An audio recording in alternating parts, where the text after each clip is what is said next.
We are here, chat. We're back with some real peak.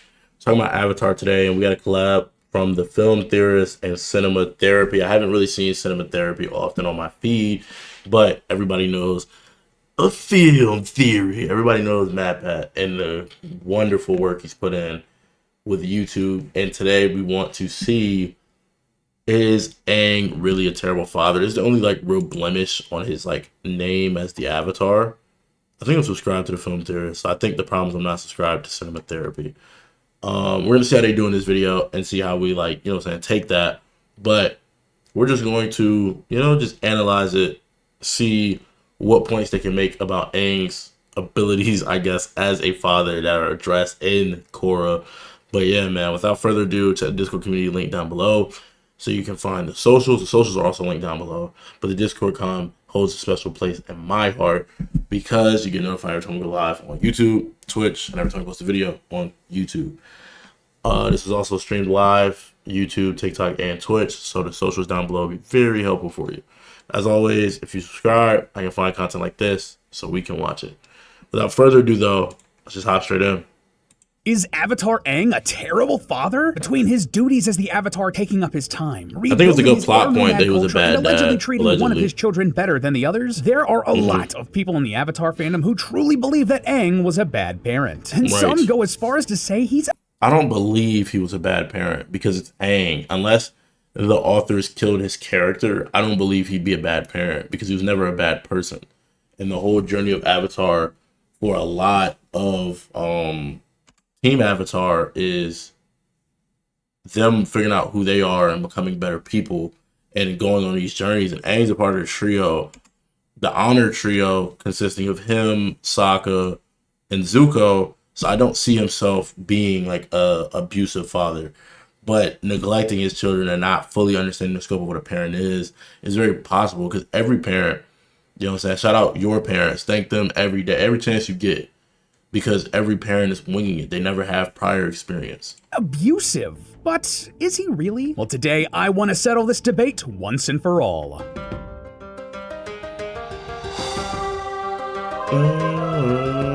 Hello, Internet! Welcome to Film Theory, the show whose girlfriend turned into the moon. That's rough, buddy. You could make it a bit better by hitting that subscribe button and helping me bring balance to your YouTube subscription feed, but hey, no pressure. So, Avatar. At this point, this absolute GOAT of a series needs little introduction. Avatar is a franchise where some people can control one of the 4 traditional elements: water, fire, earth, and... He should have played the one from Korra where Aang's doing handstands and spins off his finger. Air. But once a generation, the Avatar is born who can control all 4 elements. The original series followed the adventures of Avatar Aang, the last Airbender who has to stop a 100-year-long war alongside his friends Katara, Sokka, Toph, and Zuko. And its sequel series, The Legend of Korra, showed us what happened to those beloved characters from that series. We get to see how Team Avatar helped found cities, restarted governments, started families, and were absolutely terrible parents. Wait, what? Yeah, okay, that might seem... I also think it's so tough that he named his son Boomy, bruh. A little bit out of left field, but let me explain. See, in Korra, we meet the children of Aang and Katara, Bumi, Kaya, and Tenzin. In fact, all 3 are either major supporting characters or main characters in the series. But based on a lot of dialogue between these siblings, many fans have gotten the impression that Aang wasn't actually that great of a father. So much so that this has become one of the biggest discussions within the Avatar fandom, with tweets, Reddit threads, and whole YouTube videos dissecting the subject. Personally, I think this is a tweets, Reddit threads, and whole YouTube the caption, Aang was not a terrible father. Dissecting the subject. Personally, I think this is a fascinating thing to dig into. One that I wanted to do a theory on for a couple of years, but I was having a bit of trouble approaching it in a way that felt appropriate. See, while I'm a big Avatar fan and I love these sorts of discussions in the fandom, I'm not a parent. And it felt disingenuous for me to approach this without at least asking someone with that perspective about this issue, let alone someone who actually has experience working with families that have had the sorts of problems that the Avatar fandom are pointing to here. But thankfully, I knew just the people to reach out to here, Alan and Jono from Cinema Therapy. If you don't know Cinema Therapy, Alan is a professional filmmaker and Jono is a licensed therapist, and together they dissect your favorite film and television, hoping to help you learn from their characters' successes and failures. That's perfect. The only problem is all of their content is too long for me to react to.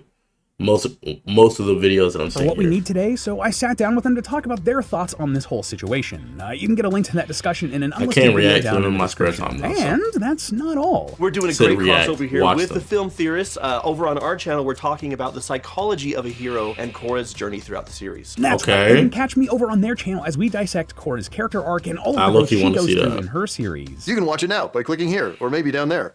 I don't know where they put things on this show. This is not our show. It's like trying to find something in someone else's kitchen. You know, like where do the links go? Where's the carrot peeler? And where it'll be in the description and linked at the end of the video, so make sure you go over and check that out. Oh, and also, this is probably why you're seeing that video in your subscription feed, even if you haven't heard of cinema therapy before today. Yeah, YouTube has a new collab feature that we wanted to test out. I seriously think this could be a game changer for creators here on the platform, so let me know what you think of it. But in the meantime, today we're going to get to the bottom of this discussion and settle the debate once and for all. Was Aang a terrible father? Was he abusive? Well, let's like, I hear mid-tier, but any argument like too strongly, to me, it just immediately becomes fictional.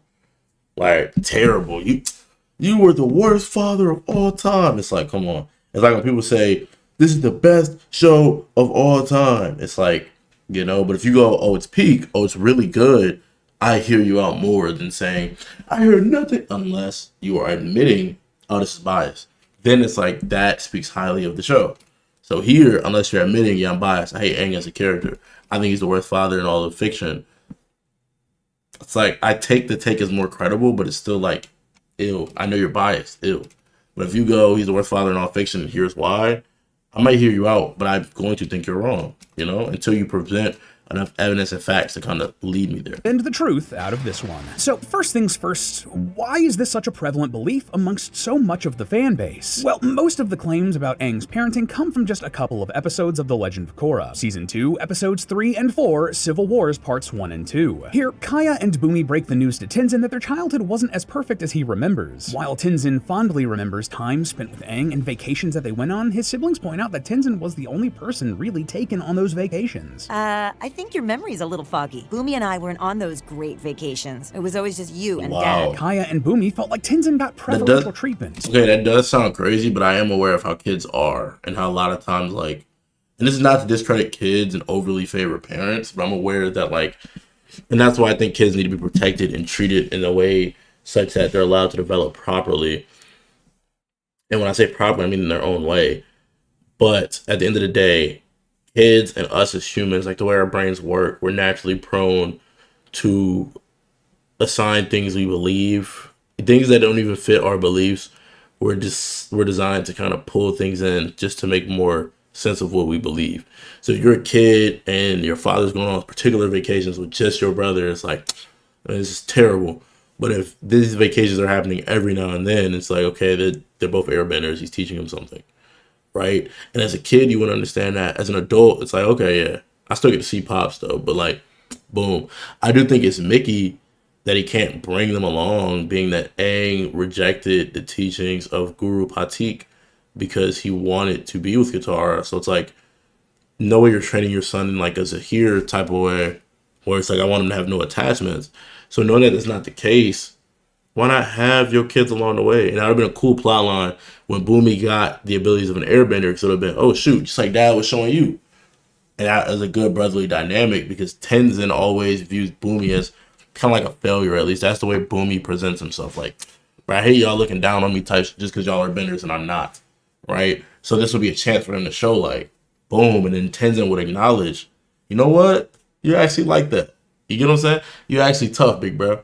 And that would have been a cool moment of like closure and character development. But at the same time, Tenzin points out that he felt a massive amount of pressure to carry on the legacy of the air nomads, just like Aang did. Like, it's hard to forget, but for a hot minute there, Tenzin was also the last airbender. So one thing every Avatar character knows is that getting injured while saving the world can be a massive pain, and they have waterbending that can heal them. We're not so lucky here in the real world, but we do have something that can help, and that is the sponsor for today's theory. Shout out Zakda.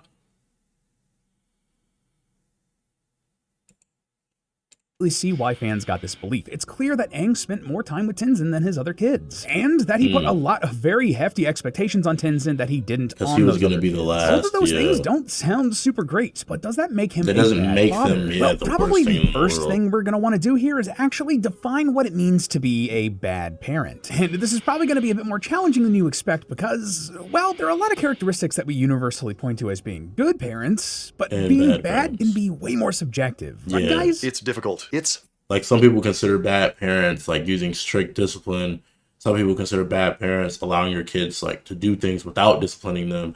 It's a very subjective field. hard to parent well because every kid is different, and you finally figure out how to parent one of them, and then you try that on the next one, and that's a therapy bill that you're gonna have to pay at some point. And we don't have magical element-bending adventures we can go on to bond with our kids IRL either. So generally in our research, I found 5 big recurring toxic traits cited as bad parenting, and I will always love the research type of way that they handle it, bro.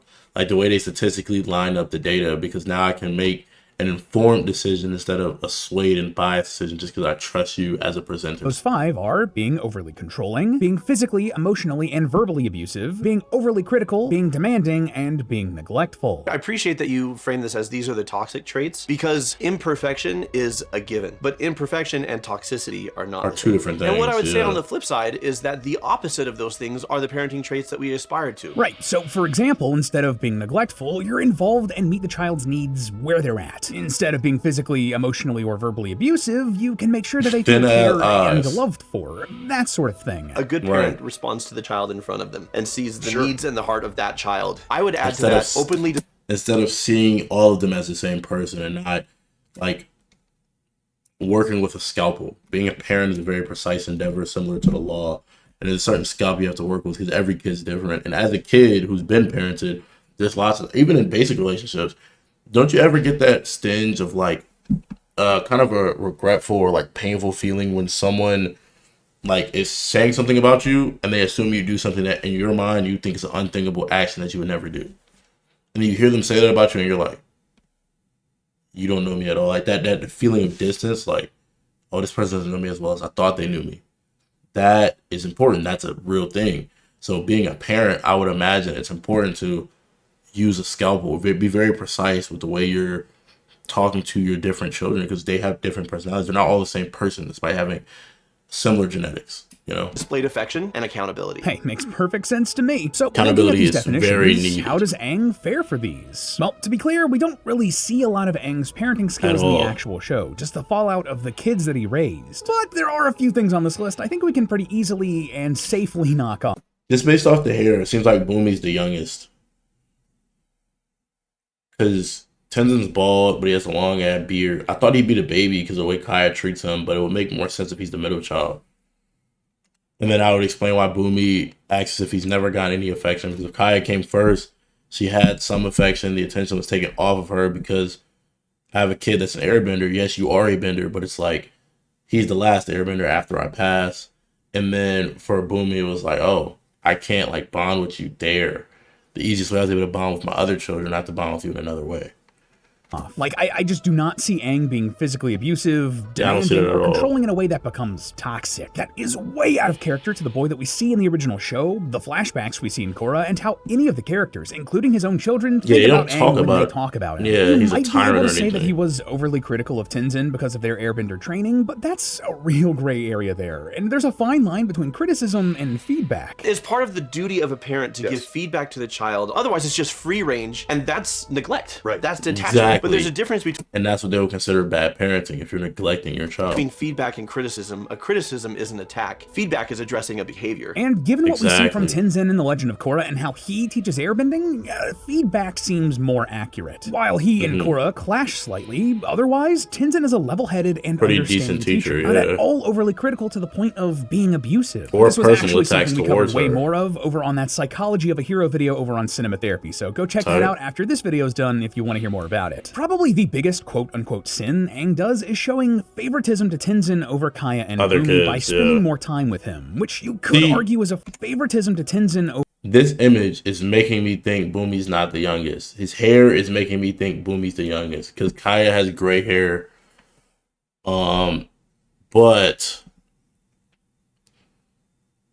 I don't know. I was thinking Boomy was probably gonna be the oldest,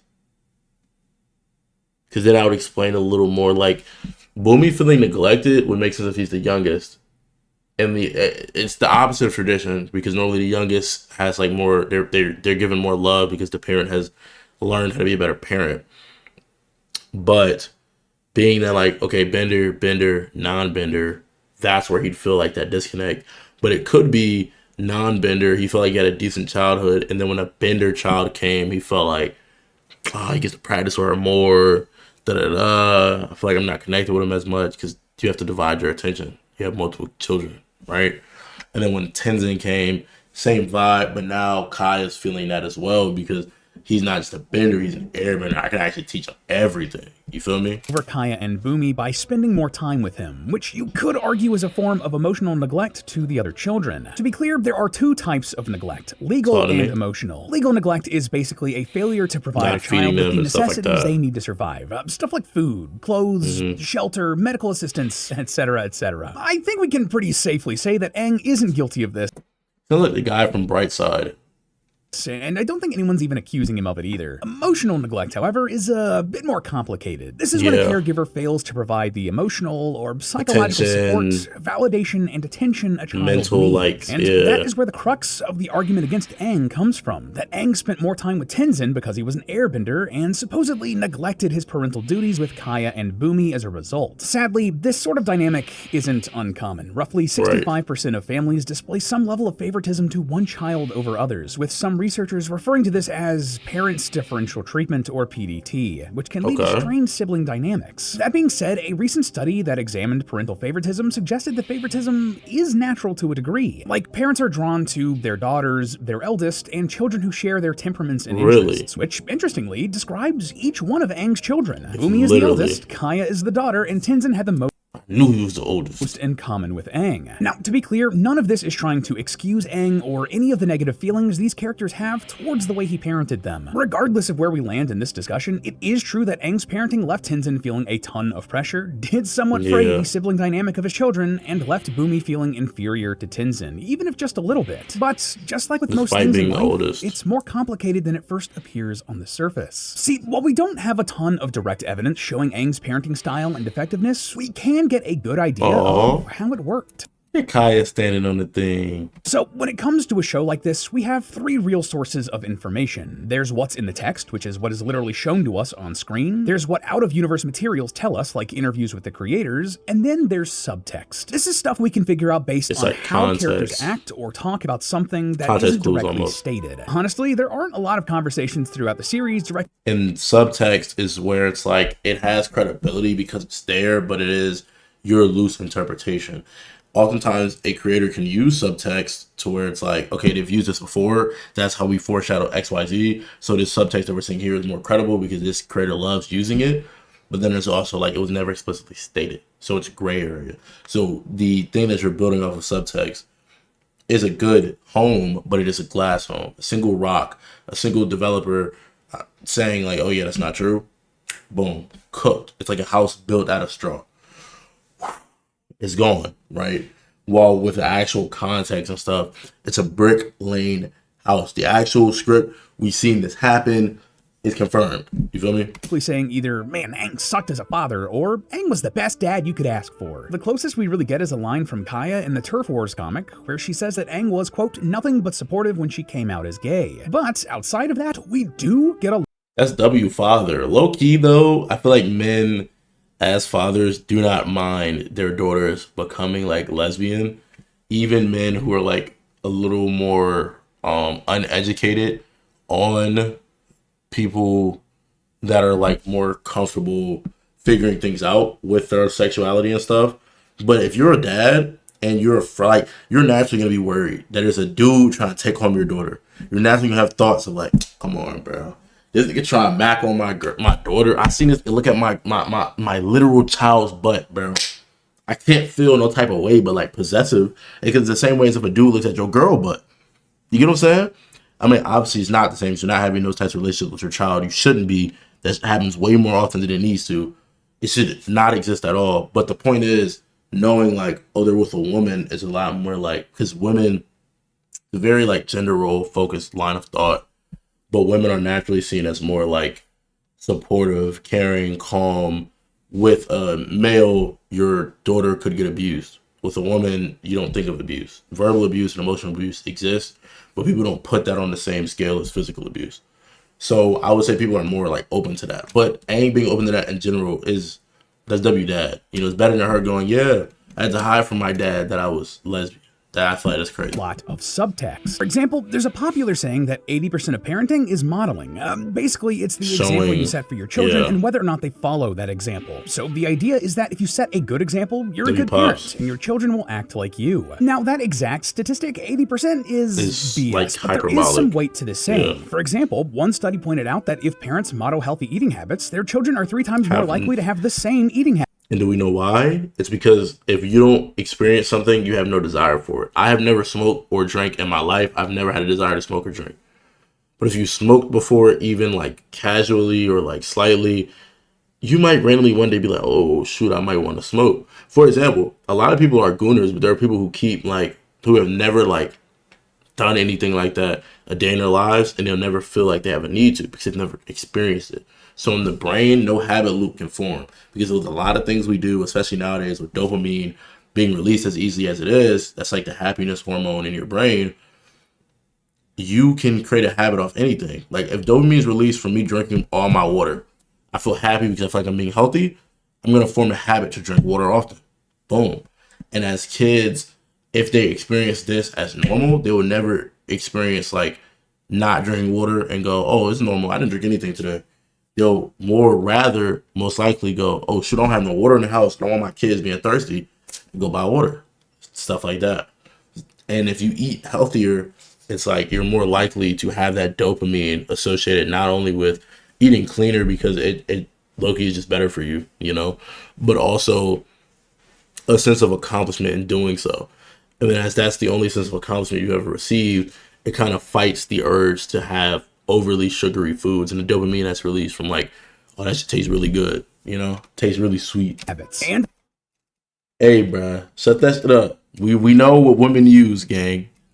Another study found that parents who donate their money or time to charitable causes have an 80% chance to pass on those philanthropic habits to their kids. So can we apply that same pattern from those studies to anything else? Like perhaps the parenting styles of Aang's own children? Well, at the time of the show, only Tenzin is a parent, but we do get a lot of information about those relationships. He's a great parent. Tenzin's a good parent. Mind you, he's spamming kids because he feels like he has to repopulate Airbenders, gang.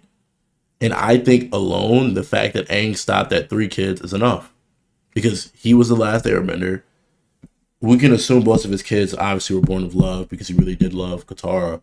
But let's say for a second, he was that type of bad person where it's like, I'm just having kids to have an Airbender. He stopped at 1. He was satisfied enough to go, no, parenting is difficult. I've learned through parenting these children, but I'm glad I can at least pass on the techniques and the experiences of joy that I got from, I cannot remember his name right now. Not Guru Patik. It's right there, Gyatso. The joy and love he got from Gyatso, the parenting figure he had, he wants to pass on to another Airbender.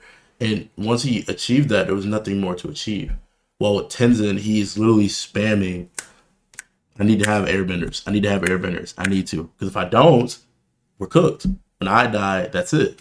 You know? One of the best things about him, he meets his kids where they're at, parents each one of them a bit differently. The subtext there is, listen, he learned this somewhere, right? Exactly. If Tenzin modeled his parenting style on Aang, then that is already very solid foundations for seeing how Aang parented himself. And we know that Tenzin treats these kids very well. He doesn't appear to give any of them preferential treatment. In fact, when because I'd be yelling at Milo, bruh. Tenzin treats these kids very well. He doesn't appear I know my bald head look like a milk dud, bro. Stop chewing on my shit, gang. Here to give any of them preferential treatment. In fact, when Jinora becomes a notably young airbending master, it's actually Tenzin who's hesitant to give her that title. Partially out of fairness, and partially because he wants her to enjoy childhood just a little bit more. And despite feeling because he experienced what it was like to have to be the last airbender. She doesn't have that pressure, so he's raising his kids. Yeah, y'all know airbending. Yes, they're good at airbending, but he's not forcing them to be the master of airbending. Because Aang knew when I leave, there's going to be no prodigious airbenders left. You are going to be the last airbender. And we know Aang cares for this. Because if he didn't, he would have just killed Ozai. If Aang would have killed Ozai, he would have killed the last airbender. Despite him being an airbender, that's the fact that he can bend air. As a culture, they're pacifists. They don't kill. So for Aang to kill Ozai, he would be killing the culture of being an airbender. And him not doing that shows that he still had love for the people that ostracized him because they figured out he was the Avatar, something he didn't want, right? So seeing that Tenzin is able to not put that pressure on his kids does show that he learned it, because Aang put a little more pressure on him to be an airbender. But it also does show that Aang wasn't so strict on him, because if Aang was so strict to the point of like break and collapse, then Tenzin, even being less strict, would still be hellish training for his kids. But as we can see, they all airbend differently. You know what I'm saying? And that shows that he wasn't forcing them, do this, do this, do this.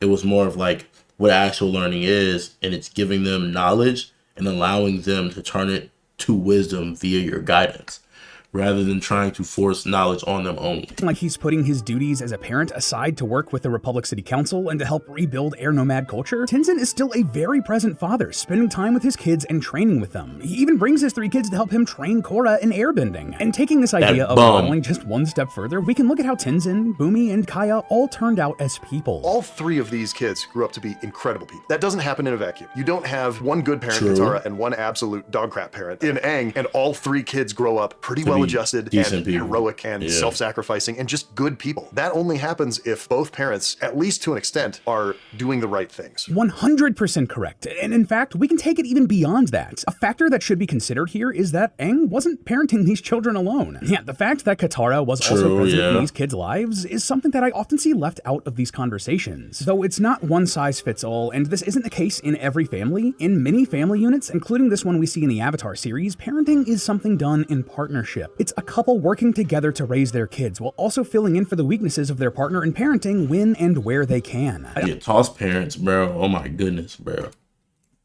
Had her like sheltered away as if she could never do anything. I don't think it's a controversial statement to say that Katara was probably a pretty great mom. She was always very nurturing and loving to everyone around her, let alone her family and the people that she cared about. She almost certainly picked up some of the slack when Aang was dealing with his duties as the Avatar. And I mean, Katara is a strong, opinionated character. It was such a fire moment when Aang was like bending the lava, and Sokka, the last backbender, gave him the easiest lob to Katara, because Katara had just got her fortune read, and it said that her future partner would be tall and he'd be a powerful bender. She had already liked Jet, who looks like Zuko. Zuko is the Fire Lord's son, and Zuko's him. Zuko could have easily like tried to scoop that up, right? But when Aang was bending the lava with his air, and Sokka went, yo, sometimes I forget how strong of a bender that kid is. He thought back and was like, oh, let's shoot his Aang. Yo, that Sokka, bro, such a great love. When she sees an injustice, she isn't going to let it stand. I will never, ever turn my back on people who need me. Don't you think that standard will extend into her family life, too? She's not going to stay with... She said never, ever. With Aang, if he's not living up to the standard, right? Like, she's not going to put up with that crap. All right, so then there's the case of Tenzin getting those special vacations and trips along with Aang where Bumi and Kaya were left out. On the surface, this one looks like clear favoritism being shown to Tenzin. No, man, it's straight airbending training. He did get to spend more time with their father. No one in or out of the show argues against that. And that right there makes things a bit complicated, because it also makes sense. My dad is an attorney. My uncle is an attorney. My cousins are attorneys. My brother is an attorney, and I'm a family therapist. It is unavoidable that these two are going to be in the corner sometimes talking shop about things I don't understand. It's not about parenting. It's about dual relationships. Aang is Tenzin's. Yeah, because despite being a parent, there's a friend and there's like teachers, all these other subsections. Like I have friends, plenty of friends, but some of them I feel a responsibility to be more responsible for because they're younger than me, or I know they look up to me in some extent of the way. So there's that dual relationship there where I'm going to treat my dog who's younger than me, who I've watched grow up, a little bit differently than my dog who is a grown man acting crazy. I'm going to call you out on your bullshit. I'm calling both out on their bullshit, but the way I correct it is different. And that those dual relationships are there. And that's a huge part of parenting. I'm not a parent. This is all alleged. This is my interpretation, right? But a huge part of being a parent is being able to adapt when that time comes, where you have to stop looking at your kid as just a kid and a person that you are associated with, you're linked with. father, he's also a mentor to an airbender. And because the lines are blurry, it feels like favoritism. Exactly right, Jono. Aang and Tenzin's relationship is so complicated because of the unique circumstances. Yeah, because even here with the trauma, it wasn't, yo, my father's abusive. It's like, oh, you put so much pressure on me. Yeah, it's his sensei, right? He's not saying you put so much pressure on me to grow up so fast so I could raise the family. You abuse me. We practice for 24 hours a day. He's not saying that. But he's saying there's so much pressure on me, and it's because when I look at my peers, my siblings, they don't have that same pressure. You know why? They're not your student. They're your kids. You can look at them as just my kids. I can teach them bending at my own behest because they're my children first. And even with Tenzin, you're my child first. That's why y'all can still be cool with each other. I don't just see you as just a student, but it adds a certain level to it, which is why from their eyes, they would have killed to be you because I put more attention into you. You do something wrong, I'm coaching you. They do something wrong, I'm like, oh, it's cool. Sometimes kids want that pressure because that pressure is perceived as attention. You get what I'm saying? So it's all about perspective. But as the person under the pressure, being the student, Tenzin, of course, is going to look at that as like, come on, cut me a break, give me some slack, blah, blah, blah. But when it was time for Aang to be a father, he was a father. That's just what the data showed. They're both put in. For years there, they were both literally the last airbenders, and they only had each other to share in that massive pressure, like we said earlier. The rest of their family could absolutely sympathize, but they could never fully, completely understand. Yeah. And Aang had the additional burden of having to pass on his entire people's culture to Tenzin in the limited time they had together.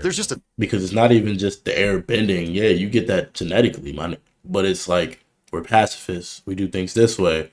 Even Tenzin knows the air scooter, Aang's custom technique that he made. Even the fact of like, yo, I'm a master airbender. That's why I have these tasks, son. I created a technique. You want to see it? Even when he was playing with Sokka, when he first went back to the air temple and, the corpses were left, he was playing like airball with Sokka. He probably played airball with his son. Stuff like that is a part of the culture. So that's why Tenzin's not saying you neglected me, you didn't give me attention. He's saying the pressure that came with that attention, that focus was a lot.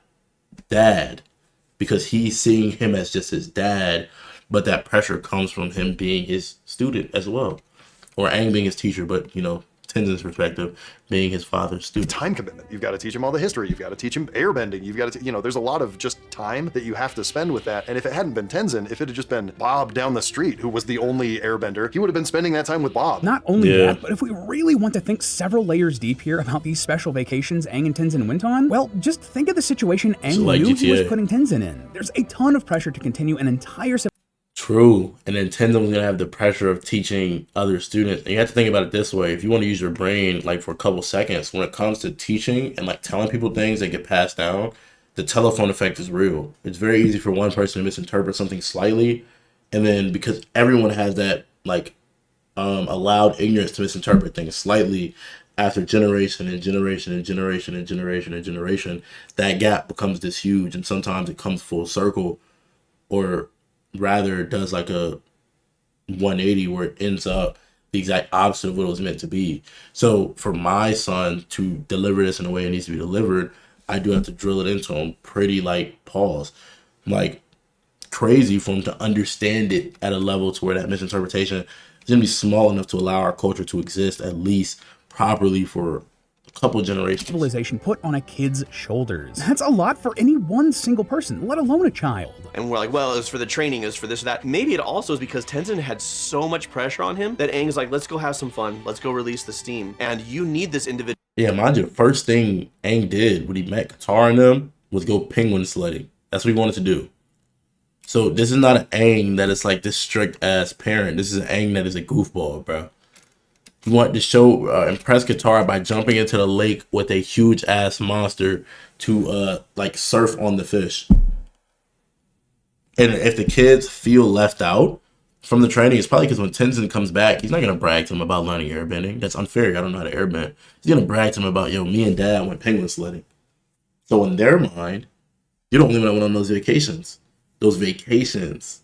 But in Tenzin's mind, there's the pressure of training, but it's also fun because if it wasn't, he wouldn't stick to it. He's a kid. Visualize attention because you've got pressure on you that Bumi and Kaya don't. Now, don't get me or the guys wrong. In an ideal world, a parent would want to spend an equal amount of time with all of their kids. They want to go on these sort of special, individualized vacations with all of them. But in practice, especially if that parent is also the last person carrying on an entire culture and a high-status political figure like the Avatar, there isn't enough time in the world for that. Aang and Katara had to prioritize what they did for each of their kids, and given the pressure that Tenzin was under, it's not a stretch that those two agreed that Tenzin and Aang needed to spend some time together that wasn't about all the responsibility of rebuilding the air nomads, and thus, the vacations. And one more point here is that Bumi, mind you, ability of this is mine, and he's seeing his father smiling at him. No condescending, no, you still haven't mastered that yet. He's smiling at him. Slight smirk. You could say this is straight face, but it looks like he's smiling. Right? And it's like, it gets to a point where it's like, you can't take this that far out of context, where it's like, you're going to call him an Ozai of a father. Building the air nomads, and thus the vacations. And one more point here is that Bumi and Kaya, and a lot of people commenting about this online, have a limited perspective. Well, and also Bumi and Kaya don't have kids. And I'm not saying that therefore their perspective is invalid. I am saying their perspective is different. It's a little different. Yeah, exactly. It's like, I don't have kids. Me talking on this right now is going to be a different perspective than someone who has kids. It's that simple. It's not that my perspective is invalid. It's wrong. But as someone who has kids and you know your stuff, me giving you advice to you is going to sound crazy. It's like if I'm trying to tell Elon Musk how to touch his next 3 billion. Why did he want to hear that from me and it hasn't even touched a single bill? It's not that what I'm saying is wrong. I could be the next quadrillionaire. You feel me? But from your track record, from what you know, what you've experienced, I'm less likely to take that as serious as if, you know, Mansa Musa, who amassed the most money in history, was telling Elon Musk, yo, do this. You feel me? Limited. And I think this is true of sometimes people online who are critics of Aang as a parent. And they say this is terrible writing and it totally destroyed Aang. This is a really important part of this conversation online that I think gets lost a lot, and why I wanted to bring on actual parents to talk about this. We live in an online culture right now that really thrives on black and white issues. Something is either good or it's bad. Someone is either the hero or the villain of the week. There is no gray area between the best thing ever or literally the worst. And that's just not how the real world works. That's not how real families work. Ladies and gentlemen. That's not how parenting works. Actual abusive parents, the kids are critical of them. The kids may have their own kids, and they still think their parents were abusive or toxic or awful. Good people trying to be good parents who are just flawed at it and imperfect at it have kids who are critical until the kids have kids. And then they understand I was much angrier until I had my own kids and was like, damn. She did the best she could. You know, after all of this research, diving into the discussions on forums and YouTube, and sitting down to talk with Alan and Jono, something I really want to bring this discussion to is this question. Even if Aang was a flawed parent, not a bad one, but a flawed parent, isn't that okay? Not that we shouldn't want to be the best parents we can, or allow ourselves to settle for nothing less than the best for the children. And the situation we're talking about with Master Wu, they created him to be a flawed character because a perfect character would never be interesting. So as a thing that is a creation, you can't blame it for being flawed if it's an imitation of reality where we are all flawed.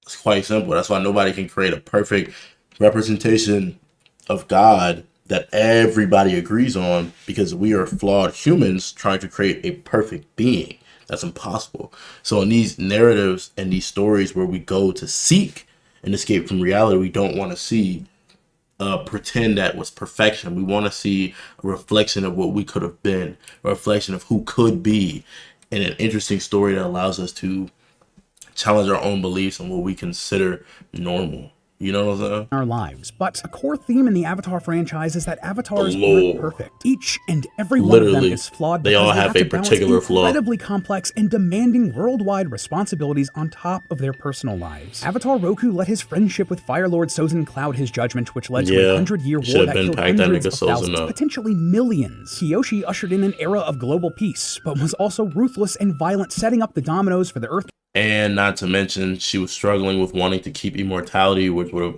eventually led to her becoming corrupt.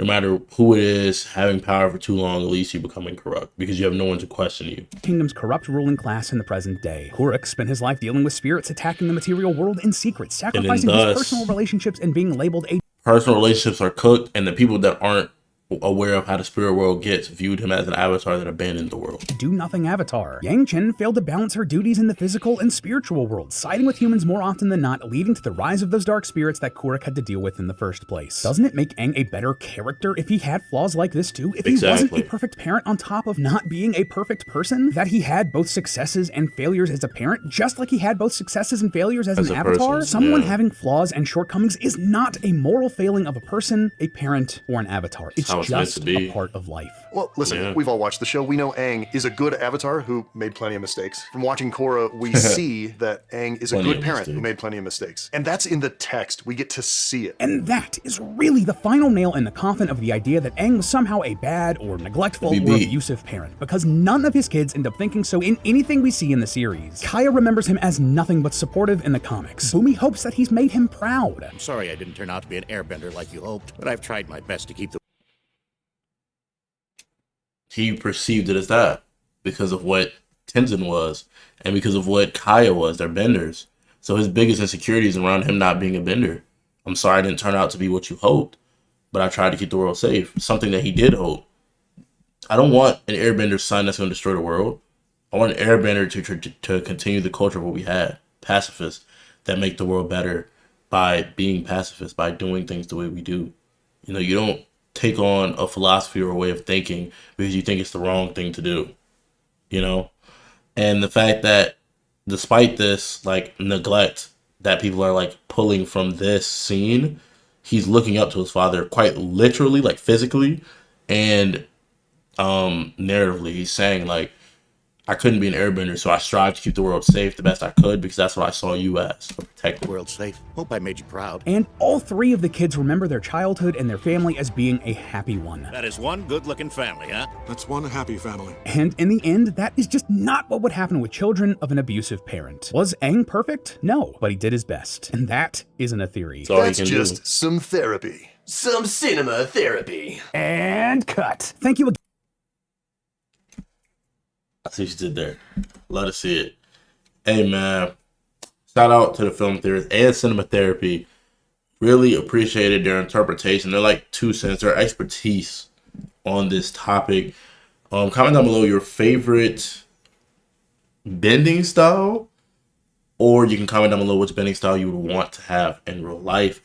And yeah, make sure you're also happy, healthy, and hydrated. And as always, you know, time to see me next. And I hope to see you there. Peace.